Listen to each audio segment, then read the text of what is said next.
Hey guys, and welcome to the second installment of Salty Thoughts. It's basically a video series where I have something I'd like to talk about, but it doesn't really make sense for the week in review video, as that's all about the news from CIG every week, and it's not a big enough topic for something like Answer the Call. And this one is going to be about ship sales. And for a very long time, I've advocated that CIG allow us to purchase ships before they put it in the game.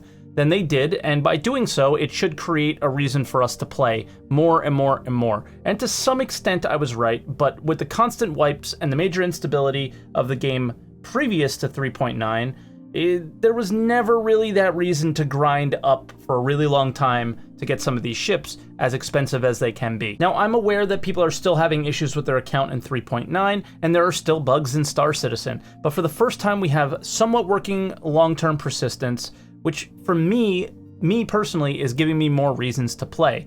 And I've thought about this issue for some time, and with the increases in quality of life and the types of ships that have made it into the game, I cannot stay silent anymore.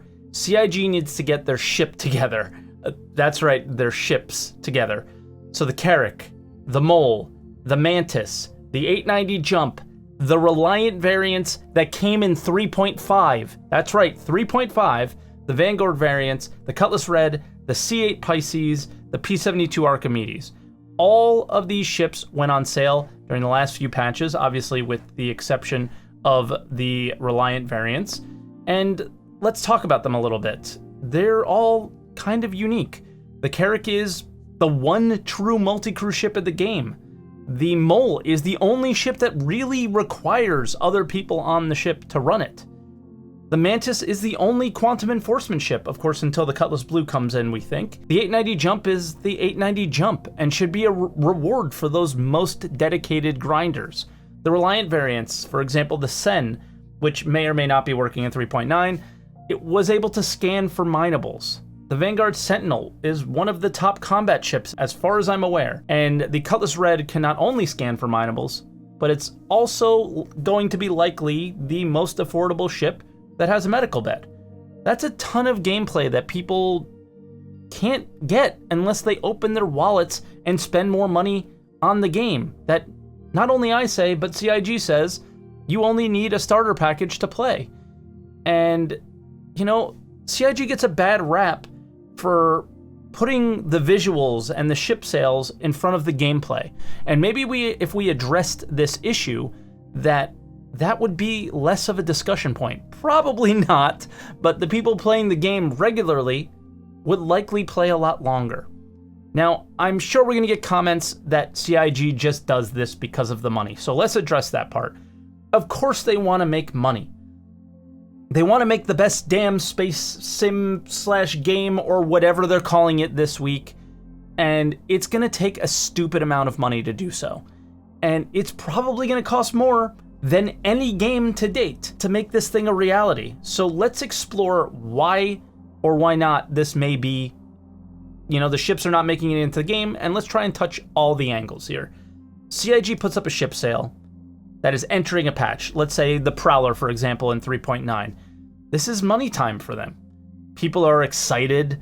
It looks cool. It's new. It's usually better. I think we know that one, and people want to buy it. And I don't think it should go into the game at that point as a ship sale in the game.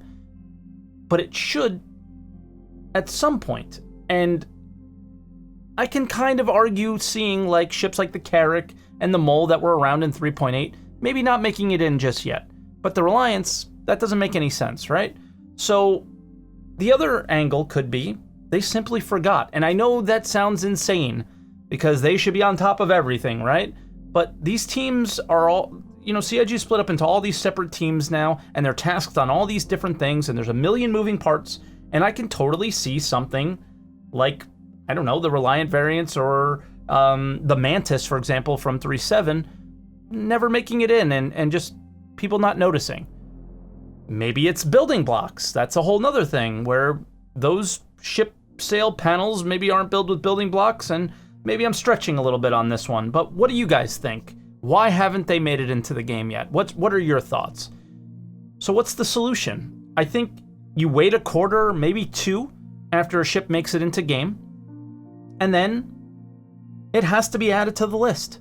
There's no way that this is acceptable at this point anymore. And it's because Star Citizen isn't a ship buying website. It's not a pixel art buying website. It's a video game. And CIG needs to start prioritizing that more.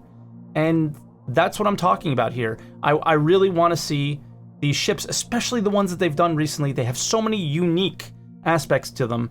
I want to see them come into the game. And with that said, guys, that's it for Salty Thoughts. Make sure you guys leave a comment. Definitely leave comments, likes, dislikes, whatever you guys want to do. Let me know what you think about the video, and hit subscribe for more videos in the future. I got a lot of 3.9 related stuff planned for later in the week and probably next week. So thank you so much, guys, for watching, and I'll see you guys next time.